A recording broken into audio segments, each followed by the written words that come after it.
আপনারা কি জানেন পৃথিবীর দীর্ঘতম রিভার ক্রুজ ভারতে শুরু হতে চলেছে? হ্যাঁ, ঠিকই শুনেছেন।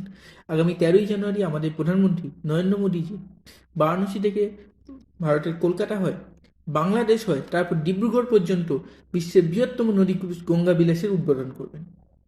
50 দিনের এই যাত্রাপথে বারাণসী থেকে বাংলাদেশের ষাট গম্বুজ মসজিদ, সোনারগাঁ প্রভৃতি ঐতিহাসিক স্থান ভ্রমণ করে শিবসাগর হয়ে যাত্রা শুরু করে এটা ডিব্রুগড়ে এসে যাত্রা শেষ করবে।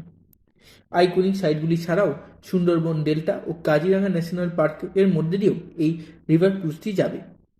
এই ক্রুজে জার্নি আরামদায়ক ও আপনার সুন্দর করার জন্য gym, spa, open air observation desk, personal butler service প্রভৃতির আয়োজন করা হয়েছে।